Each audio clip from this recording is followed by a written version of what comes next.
Hi all, welcome to another video from VHS Studios.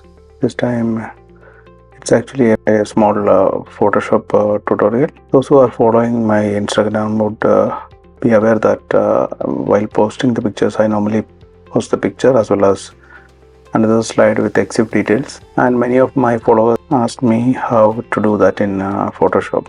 For your information, there are many softwares out there which can directly create this kind of images based on that exif data embedded in your image. But right now we will be discussing about how to do it in simply in Photoshop. We are not using any online or offline programs or any plugins as such. We will go to the main video after the intro.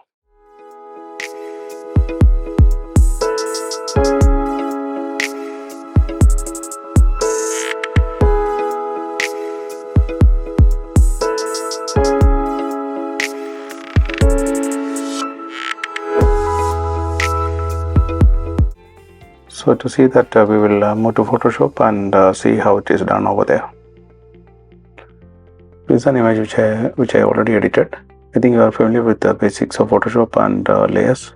This is a final image, means like it's all processing has been done on that. And one more thing, as you are aware, in Photoshop, to achieve a final result, there are many ways to it.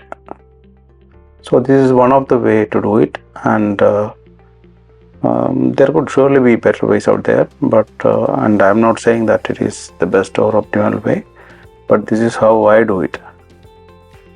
So first of all, I'll create a solid color layer, and I normally pick the color black, and depending on that picture, I will choose the opacity somewhere between 60 to 80. So in this case, I believe 65 will be a better option.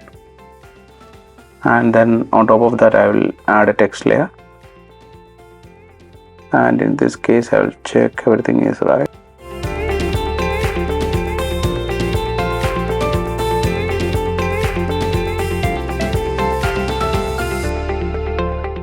And I will kind of move it here.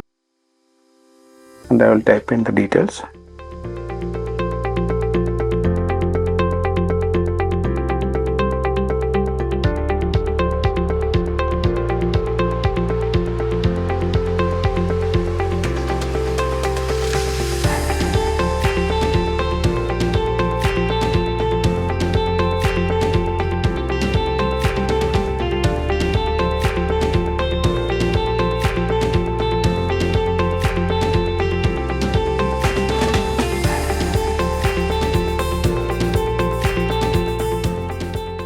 I already know these details, so I don't have to look at the details of the file as such.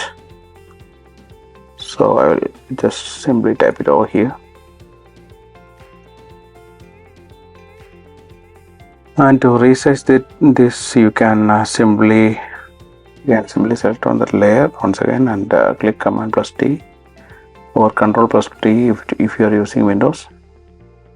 And you can kind of reduce the size, and while you are moving, you can, if the snap to grid is enabled, and it will be centralized both vertically and horizontally.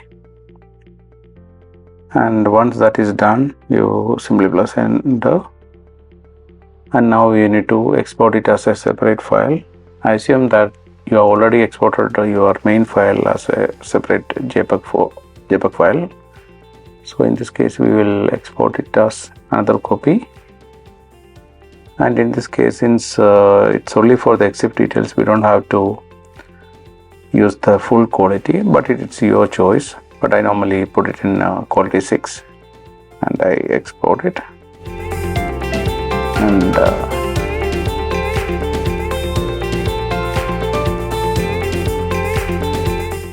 And that's how I do it. Thank you. See you in next video.